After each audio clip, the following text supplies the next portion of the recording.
वंदे मातरम। सभी बिहार बोर्ड से क्लास 10 की तैयारी कर रहे हैं आप सभी छात्र छात्राओं का बहुत बहुत स्वागत है।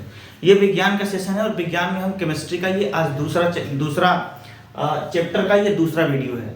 और पहले चैप्टर का जो एक्सप्लेनेशन है उसके क्वेश्चन और नोट्स हैं उनका डिस्क्रिप्शन में प्लेलिस्ट का लिंक दे दिया गया है, वहां से आप जाके देख सकते हैं। और इसके पीछे का जो वीडियो है उसका लिंक आपको यहाँ पे दिख रहा होगा, वहां से आप जाके देख सकते हैं।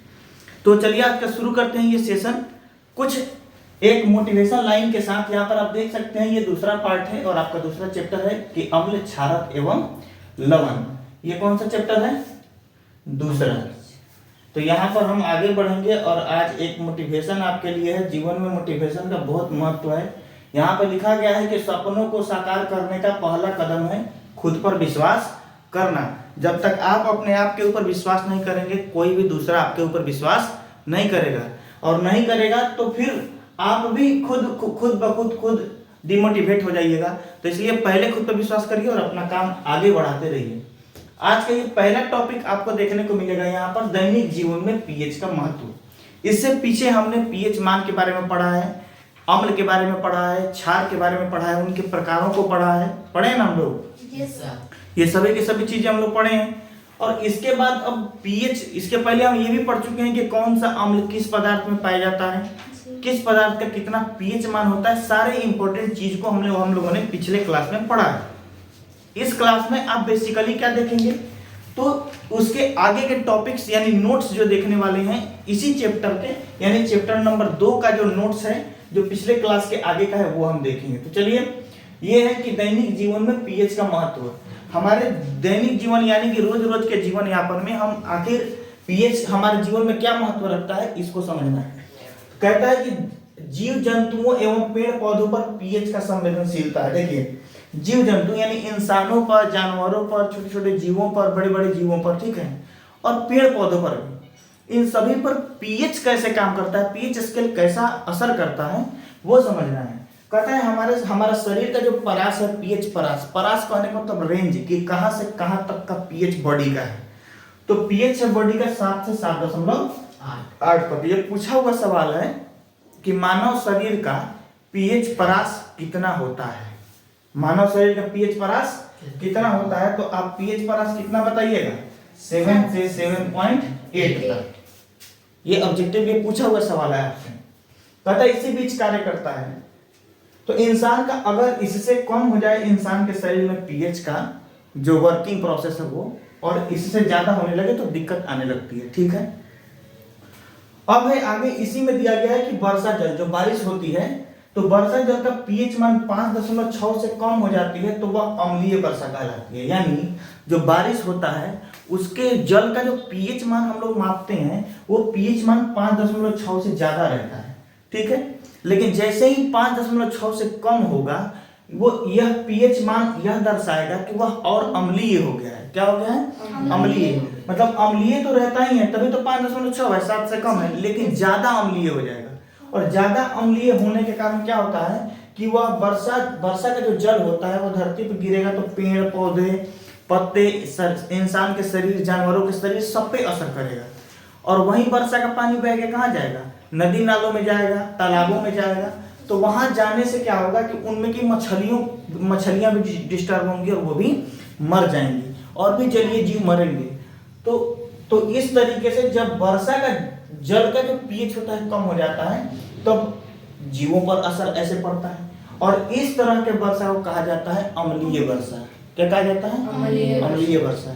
तब आपसे अगर ये पूछ लिया जाए कि अम्लीय वर्षा का पीएच मान किससे नीचे होता है, कितना पीएच से नीचे होगा, तो 5.6 से।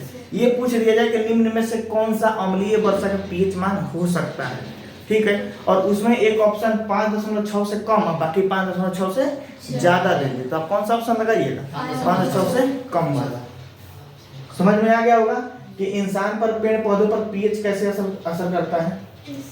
अब देखिए, इसी पीएच से ये बात पता चला कि जो शुक्र ग्रह है, 8 ग्रह है टोटल सन के चारों तरफ, उसमें से एक शुक्र जो ग्रह है, इस शुक्र ग्रह का पीएच जो है कहता है कि वायुमंडल के सल्फ्यूरिक अम्ल के श्वेत एवं पीले बादलों से बना है। जो आप वेनस जो ग्रह देखते हैं वह बादल का रूप है। किसका रूप है? बहुत घना बादल, उसी का वो रूप है। और वह किससे बना हुआ है? सल्फ्यूरिक अम्ल से।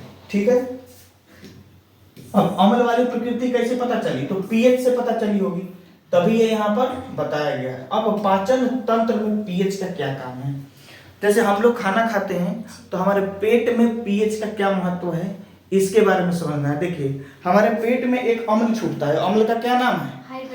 हाइड्रोक्लोरिक अम्ल।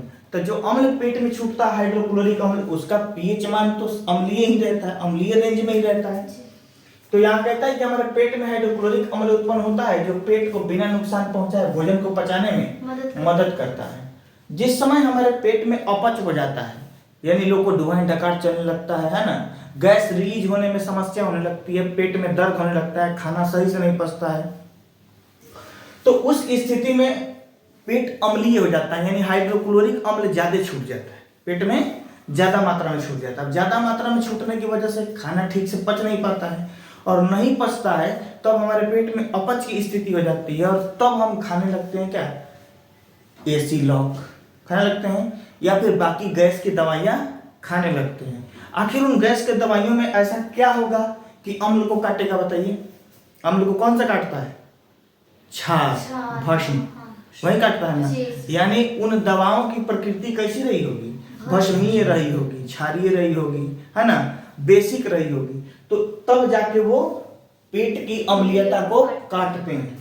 अब यहाँ पर वही है कि इससे कम करने के लिए हम क्या इस्तेमाल करते हैं? तो भस्म का इस्तेमाल करते हैं। ठीक है, अब इसे इसीलिए कहा जाता है एंटासीड। क्या कहा जाता है? एंटासीड। एंटासीड एसिड है, एसिड का एंटी करेगा, विरोध करेगा, तो इसीलिए इसका नाम क्या रखा गया है? एंटासीड। तो गैस के जितना दवाई है, पेट में अपच को सुधारने वाला जितना दवाई है, सबको क्या कहा जाता है? एंटासीड कहा जाता है। तो इन एंटासीडों में एक यहाँ पर है magnesium hydroxide, calcium hydroxide, aluminium hydroxide, ये सब का सब क्या है? एंटासीड के रूप में काम आती है। समझ में आ गया बात कि ये काय उपयोगी होता है, कैसे? चलिए, अब है पीएच परिवर्तन के कारण दंत क्षय। दांत जो है ना, बहुत लोगों का सड़ने लगता है, सड़ता है। आखिर दांत सड़ने का क्या कारण है? ब्रश ठीक से नहीं करते होंगे। तो ब्रश ठीक से नहीं करते होंगे। आखिर ब्रश ठीक नहीं कर, ब्रश को ठीक मतलब मुंह को अगर अच्छे से नहीं धोए तो उससे क्या होता है मुंह में, जिसकी वजह से दांत क्षय होने लगता है? कीटाणु दांत में उपज जाते होंगे। कीटाणु की प्रकृति कैसी होती है?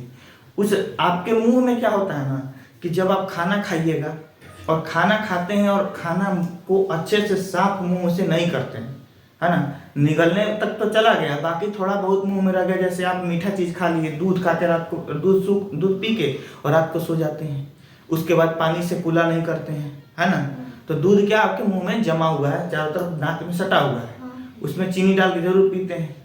अब इस स्थिति में क्या होता है कि मुंह में जो लार है वह उनसे प्रक्रिया करता है, और जब क्रिया करता है तो मुंह में अम्ल पैदा करता है। क्या पैदा करता है? अम्ल पैदा करता है। अब एक्चुअली दांत जो होता है वह इनेमल का बना होता है, और इनेमल कैल्शियम फॉस्फेट से बनता है। किससे बनता है? कैल्शियम फॉस्फेट से।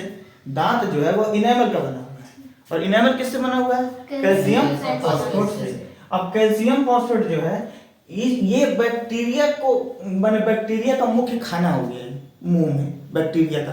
अब आप तो कुछ खाए हैं, ठीक से कुला नहीं किए हैं, तो वो मुंह में लार से संयोग करके क्या बना जाता है? अम्ल बनाता है। और उसी स्थिति में मुंह में उपस्थित जो बैक्टीरिया है वह भोजन के बाद आपके मुंह में शर्करा, ये सब मतलब मीठा मीठा चीज की वजह से बन जाता है बैक्टीरिया, और खाद्य पदार्थ जो भी हम खाते हैं निम्नीकरण होता है, और तब जाके हमारे दांत को क्या पहुंचता है? नुकसान पहुंच जाता है, यानी हमारा दांत सड़ने करने लगता है। तो आपका ये जो है पीएच मान इस तरह से असर करता है, यानी हमारे मुंह का पीएच मान 5.5 से कम होता है, और उसके होने के कारण ही वह क्या होता है?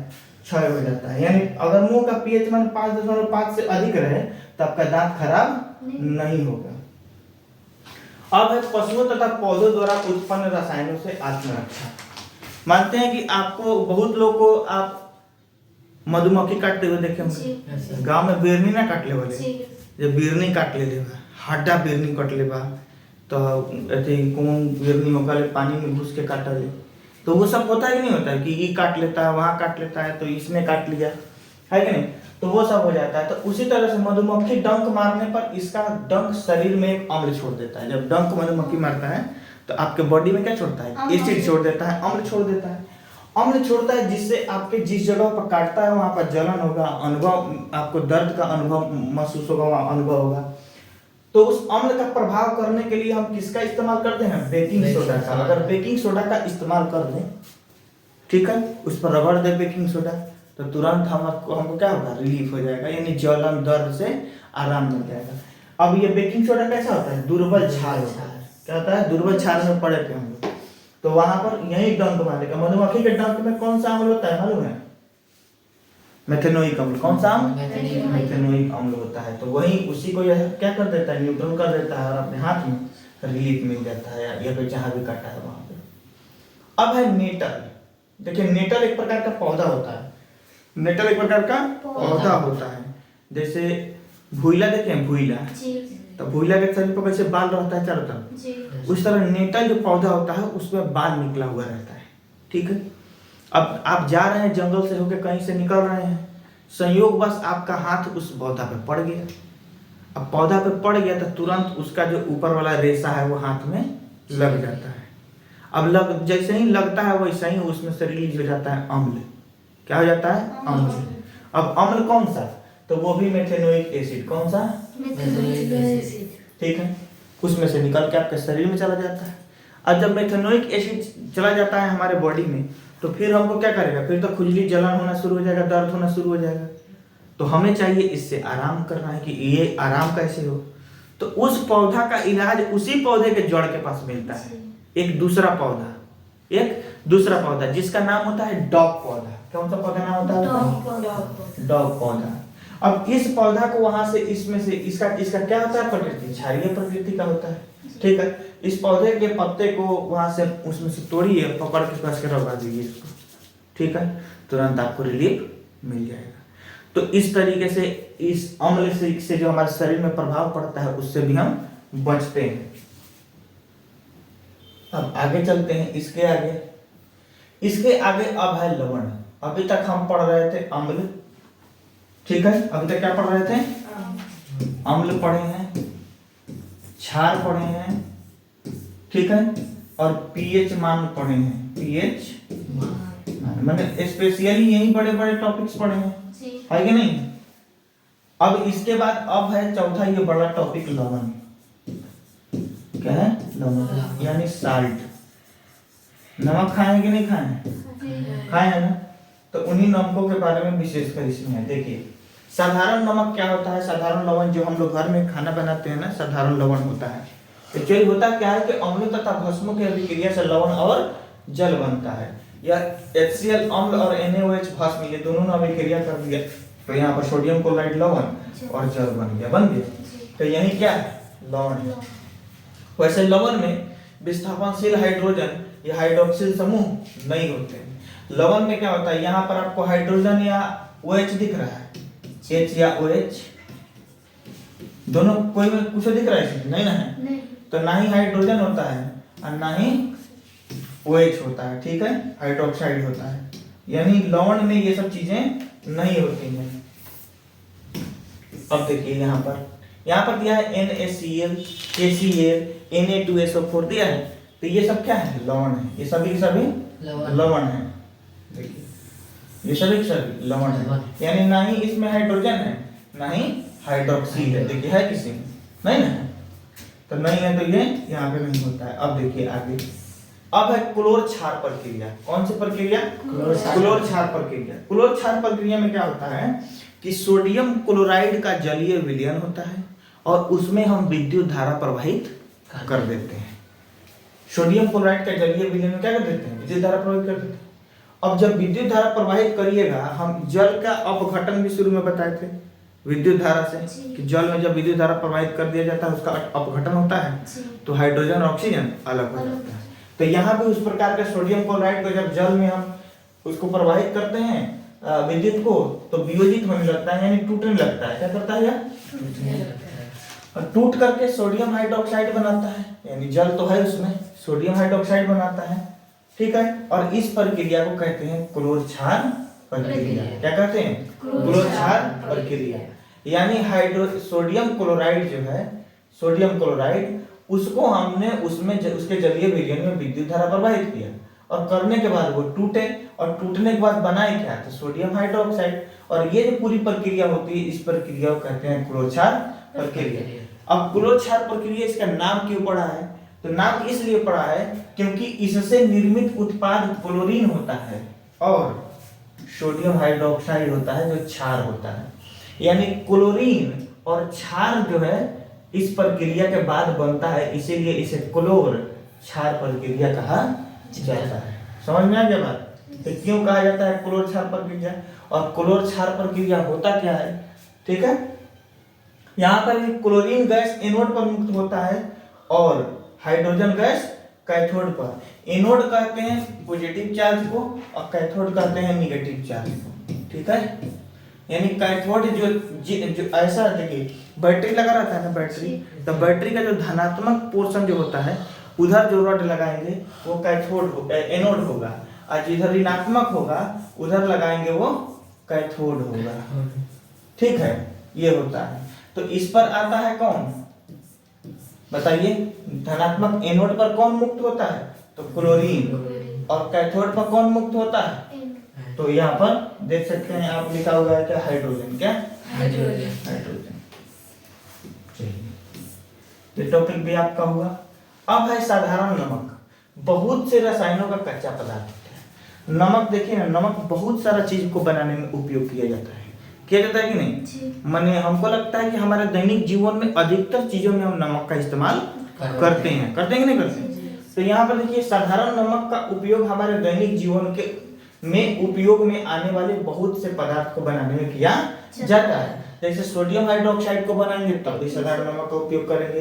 बेकिंग सोडा बनाना हो, वॉशिंग सोडा बनाना हो, विरंजक चूर्ण बनाना हो, और भी बहुत सारी चीजें हैं, जैसे सब्जी, दाल, भात, तरकारी कुछ बनाना हो तो क्या लगाएंगे? नमक नहीं लगाएंगे। तो परीक्षा में सब्जी, दाल, भात, तरकारी मत लिखिएगा, है ना? लिखिएगा, जो यहाँ दिया गया वही लिखना है। अब सोडियम हाइड्रोक्साइड क्या होता है? सोडियम हाइड्रोक्साइड, तो सोडियम हाइड्रोक्साइड क्लोर क्षार प्रक्रिया के द्वारा सोडियम क्लोराइड बनता है और वहीं से NaOH को प्राप्त किया जाता है। माने NaOH यानी सोडियम हाइड्रोक्साइड का फॉर्मूला होता है NaOH। इस प्रक्रिया के बाद H2 प्राप्त होता है, क्लोरीन प्राप्त होता है और सोडियम हाइड्रोक्साइड प्राप्त होता है। यानी जब ये क्लोर क्षार प्रक्रिया हम कर रहे होते हैं तो इस प्रक्रिया के बाद हमें क्या क्या मिलता है? H2 मिलता है, Cl2 मिलता है और NaOH मिलता है। अब ये जो जो चीजें इस प्रक्रिया के बाद हमें मिलती हैं, इनका उपयोग क्या है? तो H2 का उपयोग है ईंधन बनाने में, मार्गरीन बनाने में, खाद के लिए अमोनिया बनाने में। अब आपको पूछना चाहिए ये मार्गरीन क्या होता है ना? तो मार्गरीन बोलते हैं डालडा को। किसको बोलते हैं? डालडा। ठीक है, डालडा रिफाइनिंग से क्या है? मार्गरीन। उनमें हाइड्रोजन का जो है हाइड्रोजनीकरण करके इन्हें बनाया जाता है, ठीक है। इसीलिए हाइड्रोजन की जरूरत यहाँ पड़ती है। तो हाइड्रोजन की आवश्यकता से हम क्या बनाते हैं? डालडा हाइड्रोजन का उपयोग करके बनाते हैं। अब है क्लोरीन।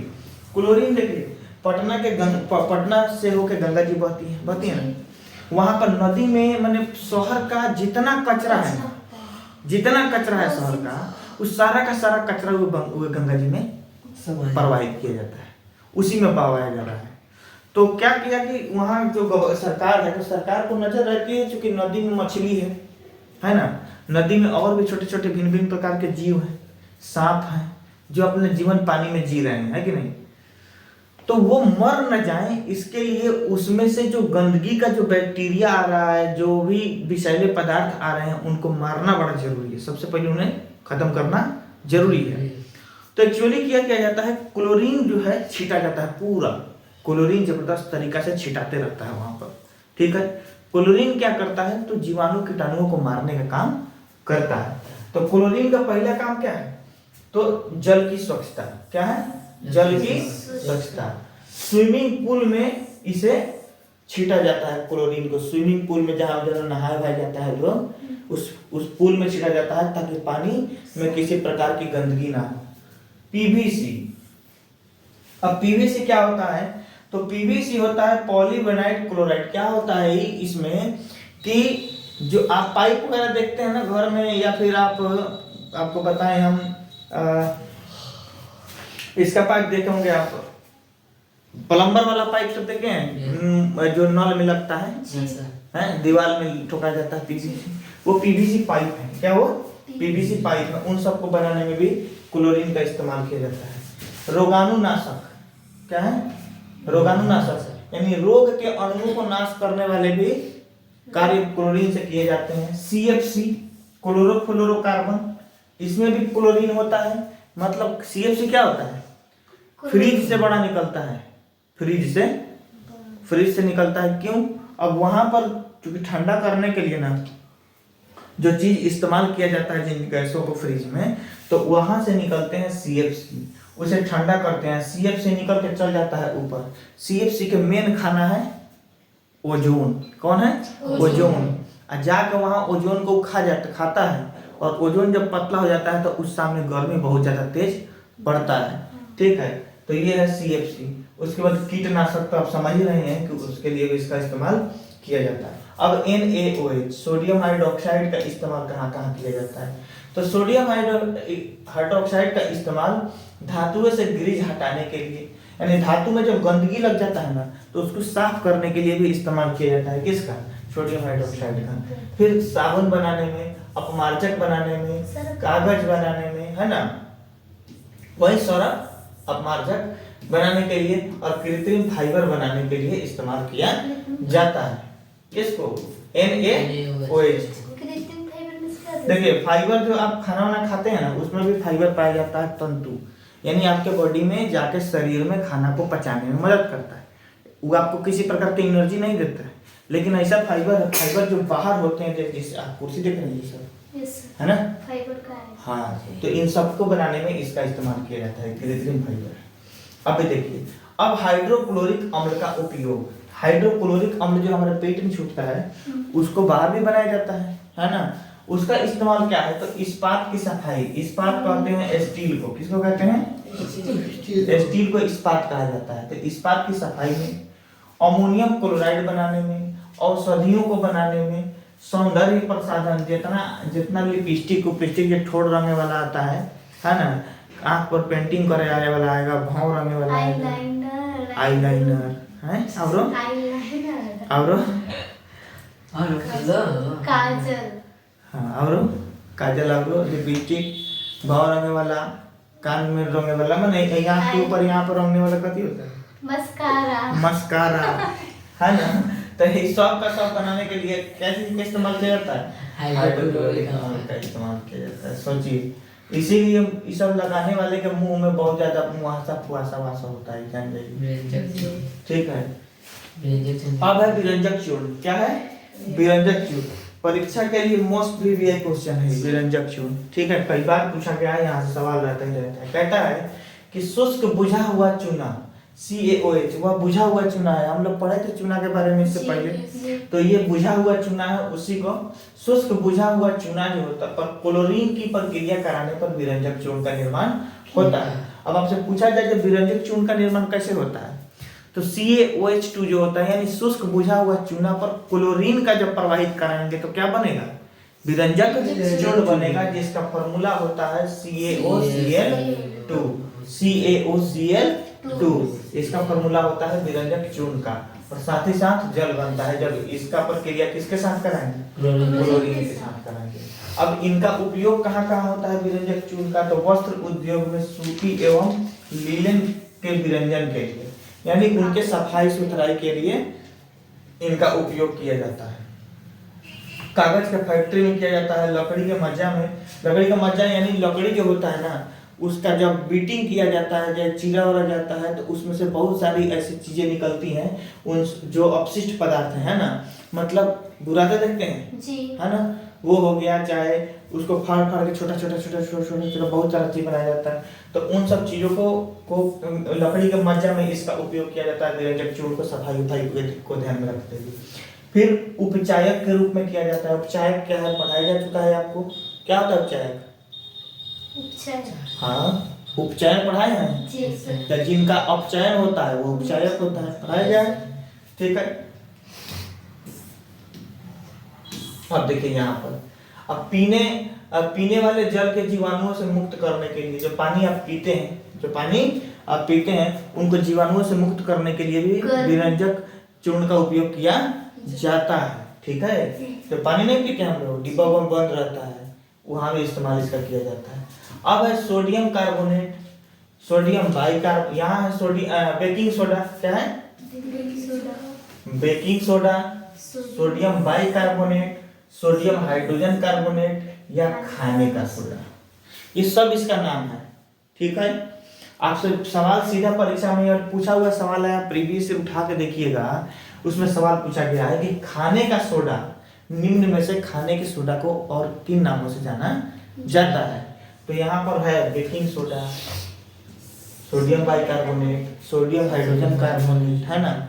ऐसा ऑप्शन में दिया जाएगा कोई एक, तो आपको एक टिक लगाना पड़ेगा, या कह देगा कि खाने के सोडा का सूत्र क्या होता है, तो खाने के सोडा का सूत्र NaHCO3 होता है। ठीक है, इसका निर्माण अमोनिया सोडा विधि द्वारा या साल्वे विधि द्वारा किया जाता है। किस विधि द्वारा?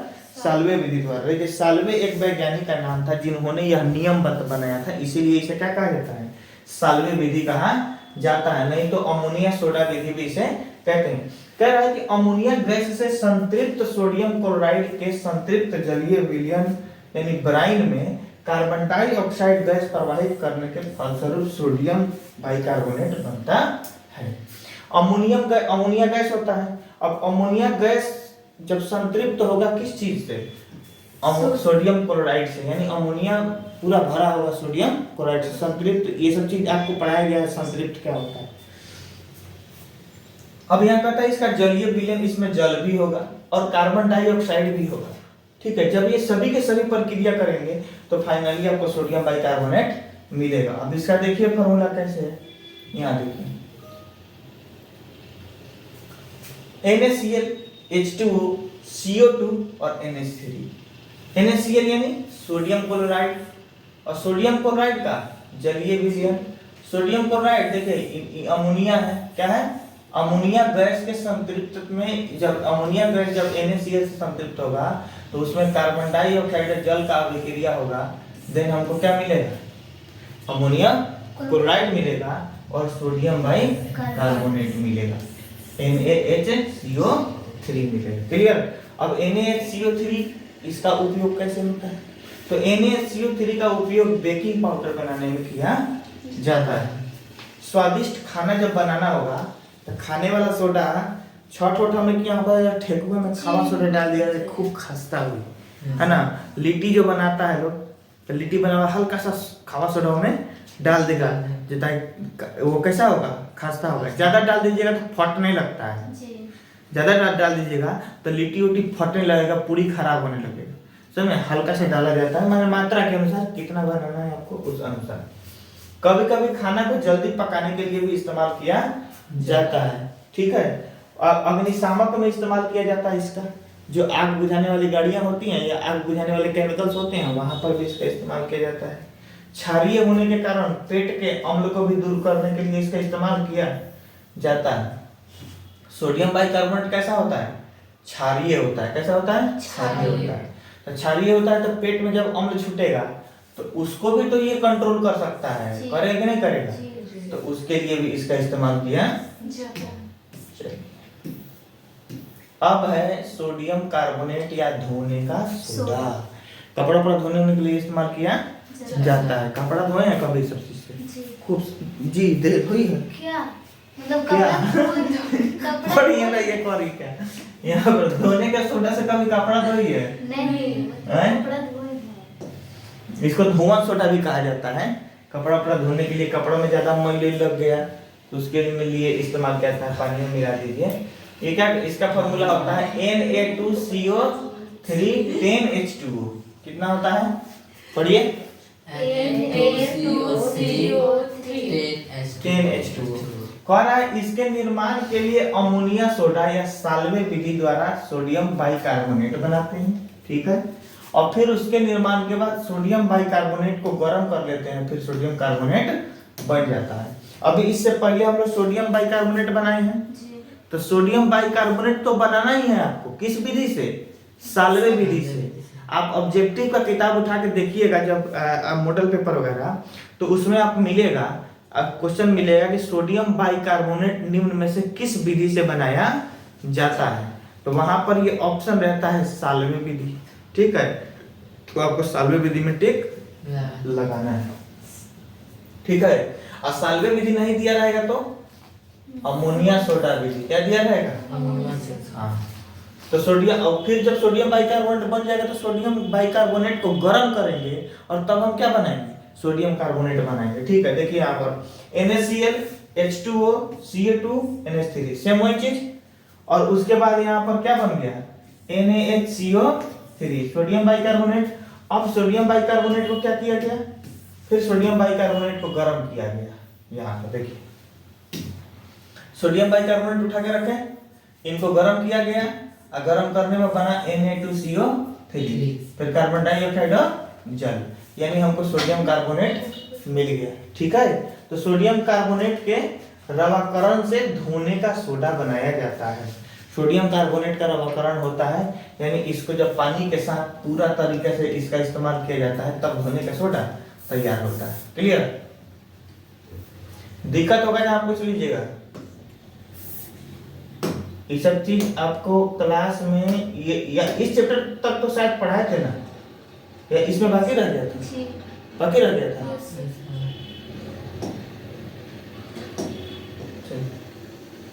अब हम क्या करने जा रहे हैं, इसका उपयोग, सोडियम कार्बोनेट का उपयोग पढ़ने की, सोडियम कार्बोनेट क्या होता है, क्या उपयोग उसका होता है। सोडियम कार्बोनेट का उपयोग किया जाता है कांच में, साबुन में, कागज उद्योग में। कांच के उद्योग में, साबुन के उद्योग में, और किसके उद्योग में, कागज के उद्योग में उपयोग किया जाता है सोडियम कार्बोनेट का। फिर है बोरेक्स, जैसे सोडियम यौगिक के उत्पाद में भी किया, सोडियम का बनता है क्या, यह बोरेक्स, ठीक है। उसके भी उसमें के उत्पादन में भी इसको इस्तेमाल किया जाता है सोडियम कार्बोनेट का, ठीक है। ये भी साफ सफाई करने वाली चीजें सब है ना। अब घरों में भी साफ सफाई के लिए इस्तेमाल किया जाता है किसका, सोडियम कार्बोनेट का। जल की अस्थायी कठोरता को दूर करने में भी इस्तेमाल किया जाता है किसका, सोडियम कार्बोनेट का, ठीक है। अब है फिर विरंजक चूर्ण, जो अभी इससे पहले पढ़े हैं हम लोग, वहां पर लिखे थे विरंजक चूर्ण, तो वहां पर पढ़े थे, इसीलिए जब यह दोबारा टॉपिक मिला ना तो हम नोट्स में वहां लिख दिए थोड़ा सा कि शुष्क बुझे हुए चूने जो सेम वही है, और उसी को क्या कहते हैं 40 डिग्री सेल्सियस तक गर्म किया जाता है। कितना डिग्री सेल्सियस, 40 डिग्री सेल्सियस तक गर्म करके फिर उसके ऊपर क्लोरीन गैस प्रवाहित कर दिया जाता है। जब क्लोरीन गैस प्रवाहित किया जाता है तो हमें विरंजक चूर्ण मिलता है, ठीक है। अभी थोड़ी देर पहले पढ़े हैं हम लोग, पढ़े हैं ना कि जो शुष्क बुझा हुआ चूना होता है, जब उस पर क्लोरीन प्रवाहित किया जाता है तो हमें विरंजक चूर्ण मिलता है। वहीं यहाँ पर बस एक चीज जोड़ा गया है, क्या, 40 डिग्री सेल्सियस तक गर्म करने के लिए। कितना डिग्री, 40 डिग्री। इसी को ना कहते हैं विरंजक चूर्ण को ब्लीचिंग पाउडर, ब्लीचिंग पाउडर, ठीक है। गाँव में नहीं छिटाता है उजलता, इससे क्लोरीन का गंध आता है, इसका जो गंध जो महकते हैं ना उसमें क्लोरीन का गंध होता है। वो किस प्रकार का गंध देता है, क्लोरीन का गंध देता है। देखिए यहाँ पर CaOH है, क्लोरीन है, जब करेंगे तो CaOClCl। इससे पहले जो आप फॉर्मूला पढ़े हैं यहाँ पर CaOCl2 पढ़े हैं, उसमें वहां पर पढ़े थे, यहाँ पर क्लोरीन 2 है। इसी के लिए इसको क्या ऐसे भी लिखा जाता है, CaOCl कोठा और Ca, ऐसे भी लिखा जाता है। तो परीक्षा में आपको ये मिले या ये मिले, कोई दिक्कत नहीं होना चाहिए वहां पे। अब देखिए, चलिए अब नोट में है, यह सफेद चूर्ण है जिससे क्लोरीन की गंध आती है। कौन, ब्लीचिंग पाउडर सफेद नहीं होता है। इसका उपयोग क्या होता है, कीटाणु नाश करने में। कीटाणु को नाश करने के लिए रोड क्या आ रही, नाला में, तो घर के पीछे मोरी में, यहाँ वहाँ ठत्ता करके छीटा जाता है इसको, ठीक है। कागज एवं कपड़ों के विरंजन में, कागज कपड़ा का जो सफाई होता है उनका, तो उन सब चीजों में भी इसका इस्तेमाल किया जाता है। उसके बाद क्लोरीन, क्लोरोफॉर्म आदि बनाने में, क्लोरोफॉर्म लोग हमें सुंघा देता है, बेहोश कर देता है, उसका भी इस्तेमाल करके ये बनाया जाता है। क्लोरो बनाएगा, क्लोरोफॉर्म सुंघावे वाला। चलिए, सोडियम हाइड्रोक्साइड, सोडियम हाइड्रोक्साइड को क्लोर एल्कली विधि द्वारा प्राप्त किया जाता है। सवाल इस तरीके का पूछता है विधि वाला, कि बताइए कि सोडियम हाइड्रोक्साइड किस विधि से बनाते हैं, तब क्लोर एल्कली विधि। कौन विधि? क्लोर एल्कली। कौन विधि? क्लोर एल्कली विधि। कौन सा विधि? क्लोर एल्कली। हाँ, सोडियम हाइड्रोक्साइड को क्लोर एल्कली विधि द्वारा बनाया जाता है। यहाँ पर ये ध्यान रखिएगा। अब इसका उपयोग क्या है? किसका उपयोग? सोडियम हाइड्रोक्साइड का उपयोग क्या है? सोडियम हाइड्रोक्साइड साबुन तथा अपमार्जक बनाने में, साबुन, शैम्पू, सरफ बनाने के लिए इसका उपयोग किया जाता है। कागज बनाने में, प्रयोगशाला में अभिकर्मक के रूप में इस्तेमाल किया जाता है इसका, ठीक है। जो आपको ये क्या कहते हैं, रिएक्शन को तेज करता है ना, उसके रूप में भी इसका इस्तेमाल किया जाता है। अब है पेरिस ऑफ प्लास्टर। एक्सीडेंट के बाद हाथ गोड़ टूटल है, हाथ गोड़ टूटा हुआ देखते हैं आप, चाहे कोई कहीं गिर जाए, गाड़ी से गिर जाए, कुछ से गिरे, देखे तो जरूर होंगे, हैं? तो उस स्थिति में उसके बाद उसके हाथ पर बैंडेज होता है, हमारे बैंडेज होता है, उसको छुइएगा तो बहुत कठोर होता है, कठोर होता है, पता है? हाँ, हैं? उसमें दवा रहता है। कौन दवा रहता है? दवाई नहीं रहता है उसके अंदर, कोई दवाई नहीं, उसके अंदर रहता है पेरिस ऑफ प्लास्टर। क्या रहता है? Calcium sulphate hemihydrate. क्या नाम है इसका? Calcium sulphate hemihydrate. उसके अंदर जो आप बैंडेज नहीं बनाता है हाथों में कपड़ा वाला, उसी बैंडेज को लेकर के क्या किया जाता है कि जो बैंडेज होता है उस बैंडेज को सरिया दिया जाता है, ठीक है, सरिया दिया जाता है। और फिर इसका पाउडर आता है पेरिस ऑफ प्लास्टर का। इस पाउडर को क्या किया जाता है कि उस एशियन प्लास्टर नाम है, देख नहीं रही है, इसको क्या किया जाता है, उस पर खूब बढ़िया से सरिया दिया जाता है। पूरा जो उसका ये क्या कहते हैं पाउडर है, उसको खूब अच्छा से सरिया देंगे, मोटा बना देंगे उसको, इतना मोटा, कम से कम हाथ जितना मोटा, और बना करके फिर उसको गोलिया के पानी में डाल दिया जाता है। जब पानी में डाल दीजिएगा उसके बाद उसको निकालिए, थोड़ा सा गाड़ दीजिए और पैर पर बिछा दीजिए, पैर पर बिछा दीजिए और पैर में ऐसे ऐसे ऐसे ऐसे तब तब करके सटा दीजिए, उसको फिक्स कर दीजिए पैर में। अब पैर के साइज का हो जाएगा। अब बहुत जल्दी वो सेट कर जाता है सीमेंट के जैसा, ठीक है। तो यहाँ पर है जिप्सम को। अब जो जिप्सम होता है, अब ये बनता कैसे है, ये बनता कैसे है, देखो यहाँ बनता कैसे है। तो जिप्सम को 373 केल्विन पर गर्म किया जाता है। किस पर? 373 केल्विन पर गर्म किया जाता है। और उसके बाद यह जल के अणुओं का त्याग कर कैल्शियम सल्फेट बनाता है। कैल्शियम सल्फेट अर्धहाइड्रेट या हेमीहाइड्रेट बनाता है, यानी कैल्शियम सल्फेट हेमीहाइड्रेट बनाता है। कब, कैसे बनता है? तो जिप्सम को 373 केल्विन पर गर्म किया जाता है। कितने केल्विन पर? 373 केल्विन पर गर्म किया जाता है, यानी 373 केल्विन यानी 100 डिग्री सेल्सियस पर गर्म किया जाता है, ठीक है। उसके बाद जल के अणुओं का त्याग होने, जब आप इस चीज को गर्म करिएगा तो जल उसमें से निकलेगा कि नहीं निकलेगा? निकलेगा। तो जल जब निकल जाता है तब बनता है कैल्शियम सल्फेट अर्धहाइड्रेट यानी हेमीहाइड्रेट बनता है। क्लियर? इस जिसका फॉर्मूला यहाँ दिया हुआ है CaSO4 हाफ H2O। कितना दिया गया है? CaSO4 हाफ H2O दिया गया है। कोई डाउट है? इसे पेरिस ऑफ प्लास्टर कहा जाता है, ठीक है। अब परीक्षा में जिस साल हम 10th की परीक्षा दिए थे उस साल पूछा हुआ सवाल था कि पेरिस ऑफ प्लास्टर कैसे बनाया जाता है, इसकी विधि बताएं और इसका उपयोग लिखें। ये पूछा हुआ सवाल था, तो ध्यान रखिएगा, हो सकता है आपके समय भी आ जाए, तो ये भी इम्पोर्टेंट है। कैसे बनाया जाता है समझ गए? इसको फिर पढ़ लीजिएगा, पढ़ लीजिएगा फिर समझिएगा, नहीं समझ में आएगा तो हम कहीं दूर है नहीं।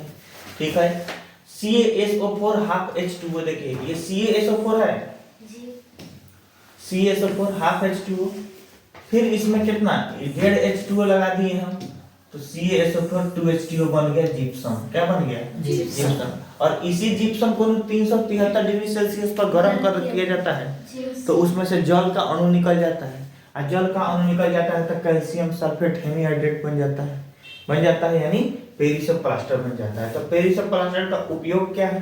तो पेरिस ऑफ प्लास्टर का उपयोग मूर्ति बनाने में किया जाता है, मूर्तियों को बनाने में भी इसका इस्तेमाल किया जाता है। इसका उपयोग शल्य चिकित्सा में भी किया जाता है। ठीक है, चीरफाड़ ऑपरेशन शल्य चिकित्सा में भी किया जाता है, टूटी हुई हड्डियों को बैठाने में भी, जोड़ने में भी, है ना, पट्टियों के रूप में किया जाता है, खिलौना बनाने में, सजावटी सामान बनाने में, इन सब चीजों में इसका इस्तेमाल किया जाता है। चलिए, अब है रवाकरण का जल।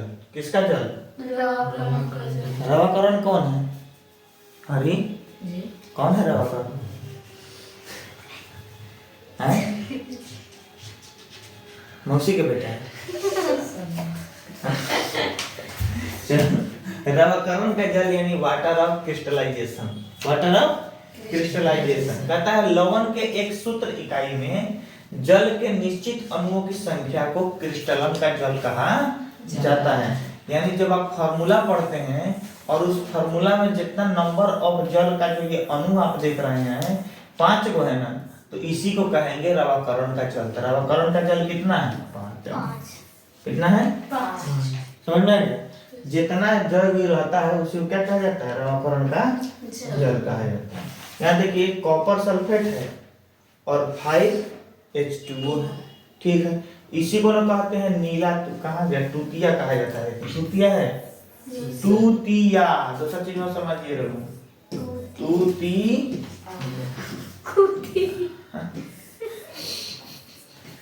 कुतिया चाहे हमने क्या गाड़ियों हो खले। हाँ, वो नहीं समझ लेना है। तू है त थ द ध न का पहला तवर का पहला अक्षर है त, तूतिया। ठीक है, तो तूतिया का फॉर्मूला परीक्षा में पूछता है कि बताइए निम्न में से कौन तूतिया का फॉर्मूला है, कौन तो तूतिया का सूत्र है? तो CuSO4 5H2O। ठीक है, अरे कोई दिक्कत है? ये बात समझ गए? बात समझ गए तो यहाँ आइए। अब इसी को कहते हैं कॉपर अनाद्र सल्फेट यानी कॉपर। ये नीला होता है, किस रंग का होता है? नीला। गर्म कर दिए भाई श्वेत रंग का हो गया, इसमें से पानी निकल गया। पानी निकल गया तो कैसा हो गया? अब देखिए पुनः CuSO4 को भिगोकर नीला। जब कॉपर सल्फेट जो, जैसे कि इसमें क्या दिखाया है कि CuSO4 समझिएगा, जो दिखाया है कि CuSO4 पॉइंट है दशमलव नहीं है हमारे 5H2O। ठीक है, ये है, ये नीला कलर का होता है। कैसा होता है? नीला कलर। इसे तूतिया कहते हैं। क्या कहते हैं? तूतिया। ठीक है, अब इसको हम गरम किए। क्या किए? गरम करने पर हमें क्या मिल गया? CuSO4 अब प्लस में 5H2O अलग। ठीक है, यानी जल निकल गया। गरम करेंगे तो जल जाहिर सी बात से निकलेगा, तो जल निकल गया और हमारे पास बच गया CuSO4 जो कि श्वेत कलर का हो जाएगा। किस कलर का होगा? श्वेत कलर का। ठीक है, तो ये भी पूछ लेगा कि तूतिया का कलर कैसा होता है। नीला। ठीक है, ये सवाल हो सकता है, तो इस सब चीजों का भी ध्यान रखना है। चैप्टर आपका यहाँ पर समाप्त हो गया। बताइए यहाँ से जो आज पढ़े हैं जितना टॉपिक, इसमें से भी कोई समस्या है तो बताइए। किसी प्रकार की समस्या आपको लग रहा हो, टॉपिक आपके सामने, आपको नोट्स पढ़ा हुआ है, नोट्स देखिए और पढ़ के बताइए।